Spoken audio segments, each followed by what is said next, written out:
ഈ സീസണിൽ രജത് പാട്ടിദാറിന്റെ ഏറ്റവും മനോഹര ഇന്നിംഗ്സ് ആയിരുന്നു ഗുജറാത്ത് ടൈറ്റൻസിനെതിരെ കളിച്ചത്. ഗുജറാത്ത് ബൗളർമാരെല്ലാം RCB ക്യാപ്റ്റന്റെ ബാറ്റിംഗ് ചൂടറിഞ്ഞു. IPL പ്ലേ ഓഫ് ചരിത്രത്തിലെ ഏറ്റവും വലിയ ടീം ടോട്ടലാണ് ഇന്നലെ രജത് പാട്ടിദാറിന്റെ മികവിൽ ബംഗളൂരു കുറിച്ചത്. 2023-ൽ ഗുജറാത്ത് ടൈറ്റൻസ് മുംബൈ ഇന്ത്യൻസിനെതിരെ നേടിയ 3 വിക്കറ്റ് നഷ്ടത്തിൽ 233 എന്ന ടോട്ടലാണ് മറികടന്നത്. ഗുജറാത്തിനെതിരായ മത്സരത്തിൽ വെങ്കടേഷ് അയ്യരുടെ മികച്ച തുടക്കം RCBക്ക് മുതൽക്കൂട്ടായി. ആദ്യ പന്ത് തന്നെ ബൗണ്ടറി കടത്തിയ വെങ്കടേഷ് 1-ാം ഓവറിൽ തന്നെ RCBയുടെ നയം പ്രഖ്യാപിച്ചു. കഗീസോ റബാദയെയും സിക്സർ അടിച്ച് അദ്ദേഹം ഞെട്ടിച്ചെങ്കിലും അധിക നേരം ക്രീസിൽ നിൽക്കാനായില്ല.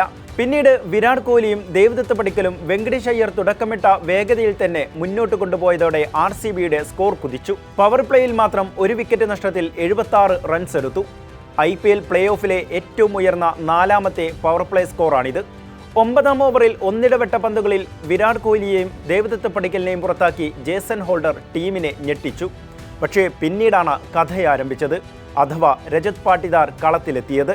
രജത് പാട്ടിദാറും കൃണാൽ പാണ്ഡ്യയും ക്രീസിൽ നിലയുറപ്പിച്ചതോടെ ഗുജറാത്ത് ബൗളർമാർ വിയർത്തു. മധ്യ ഓവറുകളിൽ ഇരുവരും അല്പനേരം മന്ദഗതിയിലായെങ്കിലും അവസാന 5 ഓവറുകളിൽ കൂറ്റനടികളോടെ ധരംശാലയെ ത്രസിപ്പിച്ചു.